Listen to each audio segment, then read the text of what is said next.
오늘 여러분과 함께 나눌 말씀의 제목은 하나님의 은혜입니다. 하나님의 은혜. 오늘은 맥주 감사 주일입니다. 맥추절이라고 하는 이 단어의 뜻은 볼이나 또는 밀의 첫 이삭을 거두어 들여서 그것에 대한 감사하는 절기가 바로 맥추절입니다. 무교절, 무교병을 먹는 이 무교절이 있는데 이제 유월절 또는 무교절이라고 하는데 그 무교절부터 7주를 계산합니다. 그래서 일주일은 7일이니까 7자와 7주의 7, 그래서 맥추절을 다른 말로는 77절이라고도 합니다. 오늘 본문은 맥추절이라는 단어보다는 77절이라는 단어를 쓰고 있습니다. 그리고 7주가 지난 다음 날이 50일째 되는 날이기 때문에 그날을 또 다른 용어로는 오순절이라고도 합니다. 그래서 성경에 보면 맥추절을 지켜라, 77절을 지켜라, 오순절을 지켜라, 이 세 가지 서로 다른 용어는 같은 절기를 지칭하는 다른 표현이라고 이해하시면 되겠습니다. 예수님이 유월절을 지내시고 바로 십자가에 달려 죽으셨고 40일 만에 성천하셨죠. 그리고 제자들이 예수의 명령을 받아서 마가의 다락방에 모여서 일주일 조금 넘게 오로지 기도하는 일에 힘을 쏟았고, 그래서 오순절이 되는 그 시간, 그러니까 예수님의 그 마지막 고난의 죽음으로부터 성령 강림까지는 50일의 기간이 소요된 거죠. 그래서 오순절 날에 성령의 강림이 일어났다 그래서 우리는 흔히 오순절 성령 강림 이런 표현을 성경은 쓰고 있습니다. 자, 이 맥추절, 감사의 절기인데 이 맥추절을 지키라고 하는 것은 성경에 여러 군데 나와 있는 하나님의 명령입니다. 출애굽기 23장 16절 상반절에 보면 맥추절을 지켜라.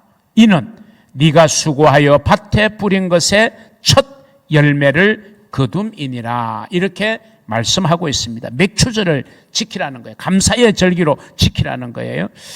오늘 이제 본문으로 선택한 신명기 16장 9절에서 12절까지를 보면요, 우리가 맥추절을 지키는데 어떤 정신으로 지켜야 되는가, 어떤 마음가짐으로 지켜야 되는지를 정말 일목요연하게 우리에게 설명해 주고 있는 것이 오늘 본문의 말씀입니다.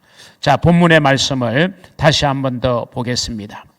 7주를 셀지니, 즉 무교절을 지나고 7주를 셀지니 곡식의 낫을 되는 첫날부터 7주를 세어 내 하나님 여호와 앞에 77절을 지키되 내 하나님 여호와께서 내게 복을 주신 대로 내 힘을 헤아려 자원하는 예물을 드리고 너와 네 자녀와 노비와 네 성중에 있는 레위인과 및 너희 중에 있는 객고와 과부가 함께 내 하나님 여호와께서 자기의 이름을 두시려고 택하신 성전에서 내 하나님 여호와 앞에 즐거워할지니라. 너는 애굽에서 종 되었던 것을 기억하고 이 규례를 지켜 행할지니라. 이 본문에 보면요, 우리가 맥추절을 비롯한 모든 감사의 절기를 지키는 정신, 마음가짐에 대해서 아주 분명하고 확실하게 말씀하고 있습니다. 오늘 그것을 여러분과 함께 나누면서 맥주 감사주의를 지키는 저와 여러분의 마음의 자세를 한번 가다듬고 우리의 삶 속에서 우리가 하나님의 사랑과 은혜를 우리가 감사하는 그런 마음, 그런 자세는 어떠해야 하는지에 대해서 여러분과 함께 말씀을 나누려고 합니다. 첫 번째는 기억하라입니다. 기억하라. 여러분, 기억한다는 것은 굉장히 중요합니다. 그런데 우리는 꼭 기억해야 될 것을 잊어버리고 사는 경우가 참 많이 있는데 오늘 본문 12절에 보면 너는 애굽에서 종 되었던 것을 기억하라 이렇게 말씀하고 있어요. 모든 이스라엘 백성들의 절기를 보면요, 결국 너희가 애굽 땅에서 종되었던 그 기나긴 시절을 기억하라는 겁니다. 기억하라. 애굽에 종살이 하던 그 어려운 상황 속에서 그들을 출애굽시키신 하나님의 은혜는 너무나도 크고 놀라운 것이었습니다. 그리고 그들이 맞닥뜨린 홍해, 그리고 뒤쫓아오는 말탄 애굽의 군대, 진퇴양난의 위기에서 홍해를 가르신 하나님의 엄청난 은혜. 낮에는 구름 기둥으로, 밤에는 불 기둥으로 그들의 길을 인도하시고 보호하신 하나님의 은혜. 먹을 것을 구할 수 없었던 광야 생활에서 하나님께서 만나와 메추라기를 때마다 보내주신 신비한 하나님의 은혜. 마실 물을 구하기가 힘든 광야 속에서 반석을 가르시고 거기에서 물을 솟아나게 하셔 그들을 먹이게 하신, 마시게 하신 하나님의 은혜. 범람하던 요단 강물을 멈추게 하시고 마치 마른 땅을 밟고 지나가는 것처럼 가나안을 향해서 들어가게 하신 하나님의 은혜. 난공불락의 성으로 일컬어지는 그 여리고성을 무너뜨려 주신 하나님의 은혜. 그렇게 하여 정복하고 정착한 가나안 땅에서 농사를 짓고 첫 수확을 거두었을 때 이스라엘 백성들의 그 감격스러운 은혜를 여러분 한번 생각해 보시기를 바랍니다. 그때에 너희들의 조상이 그 하나님의 은혜 속에서 그 놀라운 일들을 경험하고 하나님께서 허락하신 그 젖과 꿀이 흐르는 땅에서 얻었던 첫 수확, 그때의 기쁨과 감사와 감격을 기억하라는 것입니다. 그래서 그것을 계속해서 기억하여 지키라는 거예요. 여러분, 이것이 비단 지나간 일에 대한 기억이고 감사에 끝나겠습니까? 그 지나간 하나님의 은혜에 대한 기억은 오늘 이 순간을 살아가는 우리의 삶의 현장에 여전히 변함없이 하나님이 은혜 내려 주실 것을 기대하는 우리의 신앙의 고백이며, 우리가 살아내어야 될 앞으로 남은 우리의 남은 생애 동안도 하나님의 은혜가 임해야 되고, 하나님의 은혜가 아니면 제대로 살아갈 수 없음을 우리는 알기 때문에 그런 하나님의 은혜가 전적으로 필요하다는 것에 대한 우리의 고백이 바로 이 기억과 감사에 담겨 있는 줄로 믿으시기를 바랍니다. 여러분, 이스라엘 백성들이 애굽에서 나오게 되었다는 것은 오늘 저와 여러분에게는 어떤 의미가 있을까요? 우리는 예수 그리스도를 몰랐을 때, 그리스도를 믿지 않고 그리스도의 밖에 있었을 때 우리는 죄의 종이었습니다. 죄의 노예였습니다. 마귀의 종노릇 하는 자였습니다. 그런 우리를 그대로 내버려 두셨다면 우리에게 주어지는 것은 저주와 멸망입니다. 하나님의 진노입니다. 그런 우리를, 죄의 노예에서 우리를 건져내셔서 하나님의 자녀 되게 하시고 영원한 천국을 우리에게 예비하여 주셔서 하늘나라의 백성으로 살게 하시고 천국을 소망하며 살아가게 하시는 이 은혜야말로 출애굽의 은혜, 광야 생활을 잘 통과하여 가나안 땅에 이르게 하신 그 옛날 이스라엘 백성들이 받은 은혜와 다를 바가 뭐가 있겠습니까? 똑같은 은혜입니다. 구원의 은혜, 이 땅에서 살게 하시는 그 하나님의 은혜, 여러분 얼마나 감사한 일인지 모릅니다. 우리가 금년 한 해만 생각하더라도 지난 온 반년 6개월 동안에 우리에게 건강을 주시고 우리가 경제활동할 수 있도록 하나님께서 역할해 주시고, 때로는 우리의 삶이 힘들고 어렵고 지치지만 그럴 때마다 하나님이 힘 주시고 피할 길 주시는 이 하나님의 은혜로 오늘 여기까지 우리가 이르게 된 것이 아니겠습니까? 어쩌면 당연하다고 생각했고 어쩌면 내 수고의 결과물이라고만 생각했을지 모르지만, 그런데 여러분, 우리가 찬찬히 생각해 보면 하나님의 은혜가 아니었다면, 하나님의 은혜가 내게 주어지지 않았다면 오늘의 내가 과연 있을 수 있었을까? 겸손한 마음으로 그렇게 고백하지 아니할 수가 없는 것입니다. 이 모든 것을 하나님의 은혜로 믿고 하나님의 은혜를 기억하며 살기만 한다면 그 사람의 신앙생활은 정말 어떤 면에서는 완벽하다고도 할 수 있을 것이다. 저는 그렇게 생각합니다. 왜냐하면 신앙의 요소는 많은 것이 있어요. 우리가 신앙생활하기에는 많은 요소가 필요해요. 그런데 신앙의 요소 가운데 가장 최고 절정은 뭐냐? 저는 감사라고 확신합니다. 기도도 필요하고 우리가 하나님의 말씀을 듣고 읽는 것도 필요합니다. 그런데 여러분, 우리 안에서 감사가 말라버리면 우리의 삶은 무미건조해집니다. 우리는 감사를 잃어서는 안 돼요. 우리가 사람에게 받은 은혜도 잊으면 안 되잖아요. 그런 사람을 우리는 배은망덕한 사람이라고 손가락질 하잖아요. 우리가 배은망덕해서는 안 되죠. 하물며 하나님께서 죽을 수밖에 없나, 아니 죽었던 우리를 다시 살려주시고 구원하여 주시고 하나님의 자녀 되게 하시고 천국 백성 되게 하시고 순간순간마다 우리의 길을 인도하시는 그 하나님의 은혜를 우리가 감사하지 않는다면요, 이거는 정말 올바른 신앙이라고 우리는 말할 수가 없을 것입니다. 감사는 어제까지 함께해 주신 하나님의 은혜를 기억하는 것이 감사입니다. 더불어 감사는 오늘 지금 이 순간 내 마음을 신앙으로 지키는 것이 감사입니다. 그리고 이 감사는 우리에게 주어지는 내일을 즐거움으로 살아가게 하는 힘이요 원동력이 되는 것이 감사입니다. 그래서 감사를 잃어버린 자는 모든 것을 다 잃어버린 것입니다. 가족에 대한 감사를 잃어버리면 더 이상 가족에게 뭐가 우리는 기댈 것이 없습니다. 가족이 서로에게 힘을 주지 못해요. 가족끼리 서로 감사해야 됩니다. 성도끼리 서로 감사해야 됩니다. 어제의 은혜도 잃어버리고 오늘의 신앙도 잃어버리고 내일의 희망과 축복도 잃어버린다고 하는 것은 얼마나 불행한 일입니까? 그 모든 것을 다시금 되살아나게 하는 신앙의 요소가 있다면 그게 바로 감사인 것입니다. 그래서 성경은 말합니다. 범사에 감사하라. 이것은 그리스도 예수 안에서 너희를 향하신 하나님의 뜻이니라. 아멘. 그러므로 우리는 하나님의 은혜를 기억하고 감사로 충만한 삶을 살아가는 것, 그것이 복된 성도의 삶이 될 줄로 믿습니다.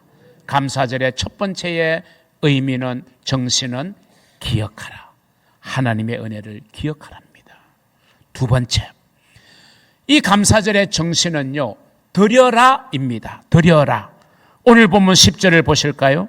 내 하나님 여호와 앞에 77절을 지키되 내 하나님 여호와께서 내게 복을 주신 대로 내 힘을 헤아려 자원하는 예물을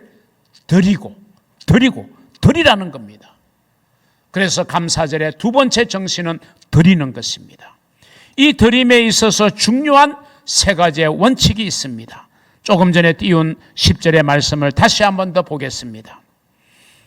복을 주신 대로, 복을 주신 대로. 두 번째는 내 힘을 헤아려. 세 번째는 자원하여. 첫 번째는 복을 주신 대로입니다. 하나님이 우리에게 복을 주셨고 우리는 복을 받았습니다. 복을 받은 대로 드리라는 겁니다. 하나님께로부터 엄청난 복을 받았음에도 이만한 복을 받은 사람보다 더 드리지 못한다는 것은, 이것은 잘못된 감사입니다. 받은 대로 하나님 앞에 드려야 된다는 것입니다. 두 번째는 내 힘을 헤아려. 이 말은 무슨 말입니까? 네가 할 수 있는 힘껏 최선을 다하라 하는 것입니다. 우리의 분수를 넘어서는 감사를 하라는 말이 절대로 아닙니다. 우리의 형편, 우리의 수준에서 우리가 최선을 다하는 감사, 체면이 아닙니다. 마지못해서 드리는 그런 감사가 아닙니다.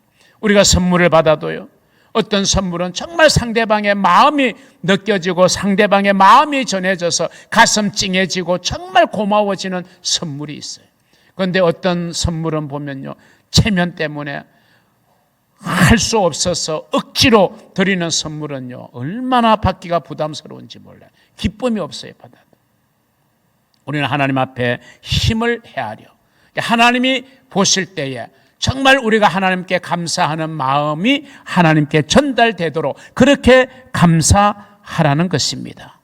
세 번째는요, 자원하는 예물입니다. 자원하는 마음입니다.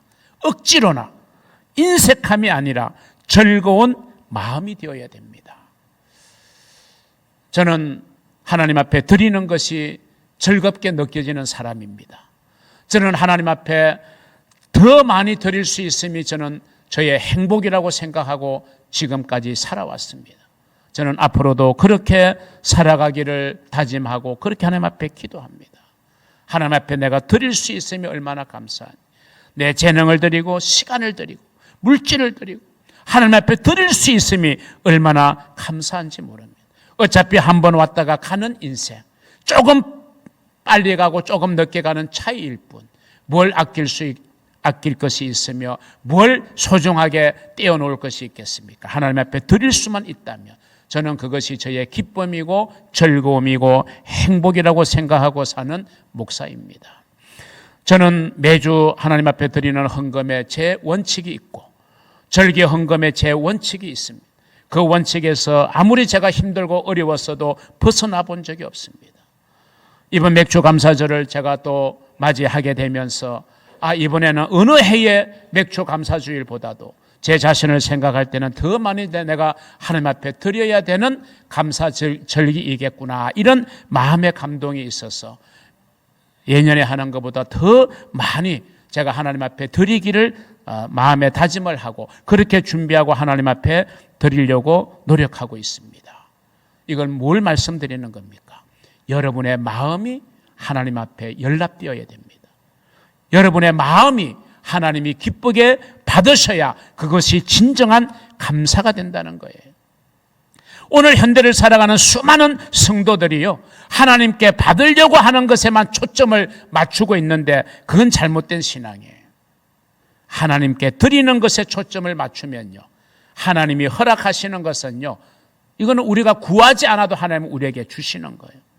솔로몬이 지혜로운 마음을 달라고 구했잖아요. 하나님이 백지수표를 던졌어요. 네가 무엇이든지 원하는 대로 구하라. 내가 다 주겠다. 아마 저 같으면, 여러분 같으면 생각이 복잡했을 겁니다. 도대체 이 백지수표에다가 뭘 써야 될까? 그런데 솔로몬은 주저함이 없었습니다. 하나님이 내게 맡겨주신 이 왕의 사명을 잘 감당하기 위해서는 지혜로운 마음이 필요합니다. 그렇게 구했어요. 하나님이 그 솔로몬의 구함이 너무 마음에 드셨어요. 그래, 내가 지혜로운 마음뿐만 아니라 부와 영광까지도 내가 더하여 주마. 여러분, 우리가 구하는 많은 것들은 구하지 않아도 하나님이 공급해 주셔요. 중요한 것은 내가 하나님 앞에 무슨 삶을 살까, 어떤 삶을 살까, 무엇을 드리며 살까, 어떻게 하면 하나님의 기쁨이 될까, 여기에 우리의 신앙의 초점이 맞추어져야 될 줄로 믿습니다. 어떻게 하면 내가 하나님께 시간을 더 많이 좀 드릴 수 있을까? 어떻게 하면 내가 하나님 앞에 예배를 한 번이라도 더 드릴 수 있을까? 어떻게 하면 내가 하나님 앞에 무릎 꿇고 기도하는 시간을 조금이라도 더 하나님 앞에 드릴 수 있을까?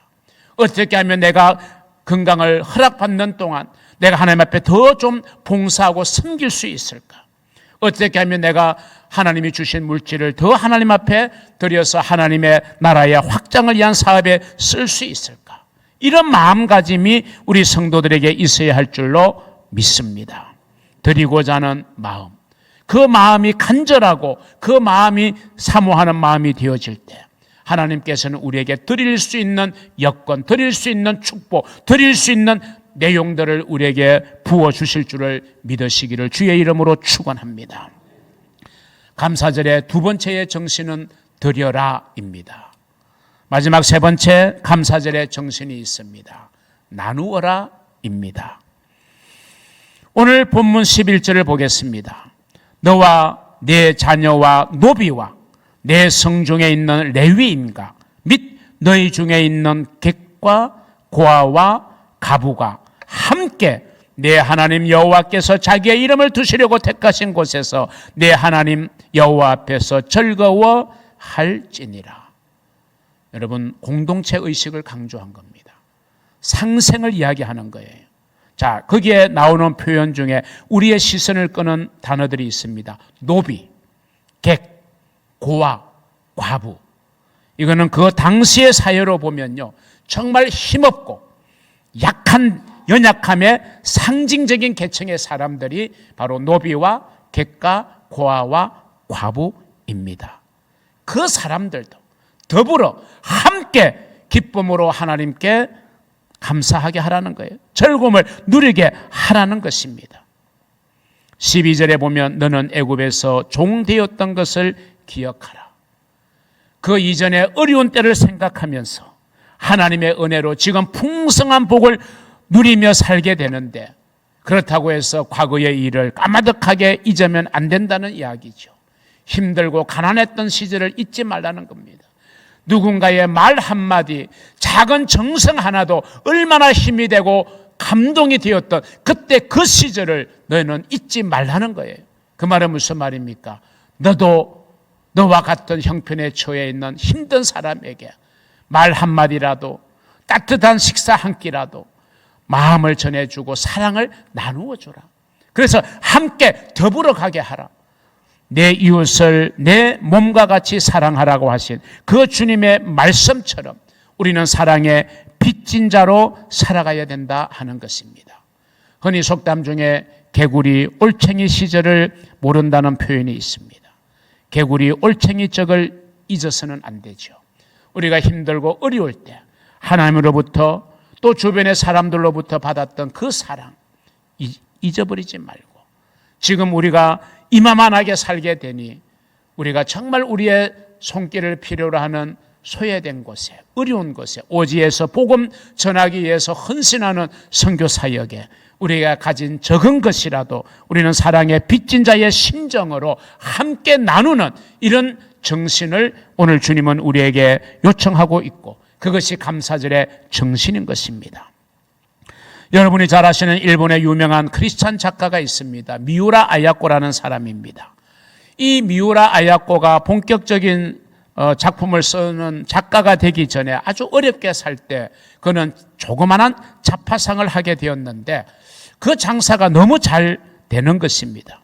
엄청난 양의 물건을 날마다 받아 놓아야 할 정도로 그렇게 사람들이 그 가게에 많이 몰렸고 장사가 잘 되었습니다. 그런데 그 미우라 아야코가 어느 날부터 판매할 물건의 양을 줄이기를 시작합니다. 그리고 술 같은 주류는 아예 판매하지를 않았습니다. 왜 그랬을까요? 자기 가게는 너무 잘 돼서 기쁘지만 그 여파로 주변의 어려운 상인들을 생각할 때, 이거는 나만 장사가 잘 되어서는 안 되겠구나, 그렇게 생각을 한 것입니다. 저 옆집은 아직도 아이들이 많고 뒷바라지 해야 될 자녀들이 많아 어려우니 우리 가게가 물건을 적게 받아서 사람들이 골고루 많은 가게에 가서 물건을 사게 해야 되겠다라고 하는 그런 마음, 그런 정신을 가지고 그런 결단을 했다는 것입니다. 내 이웃을 내 몸처럼 사랑하라는 이 예수님의 말씀을 이 미우라 아야코는 직접 실천하게 된 것입니다. 이렇게 해서 가게가 조금 이제 한가해집니다. 그랬더니 그가 가진 재능, 글을 쓸 수 있는 여유가 생겼습니다. 그때 바로 쓰여진 소설이 빙점이라는 소설이에요. 이 소설로 미우라 아야코는 스타덤에 올랐습니다. 세계적인 작가의 반열에 올랐었습니다. 이제는 잡화상을 더 이상 운영하지 않아도 될 정도로 그는 부도 얻었습니다. 얼마나 이 미우라 아야코는 멋진 사람입니까? 나누는 자에게 주시는 하나님의 선물임에 틀림이 없습니다. 사랑하는 성도 여러분, 오늘 우리는 감사절에 세 가지의 정신을 기억합니다. 하나는 하나님의 은혜를 우리는 마음에 새겨 기억해야 됩니다. 그리고 우리는 힘껏 받은 복대로 자원하는 마음으로 하나님께 돌려드려야 됩니다. 그리고 우리는 어려운 이웃들과 나누며 살아야 됩니다. 이것이 진정한 감사절의 정신이요 마음가짐임을 기억하고 그렇게 살아가는 성도다운 성도, 교회다운 교회가 될 수 있기를 주님의 이름으로 축복합니다.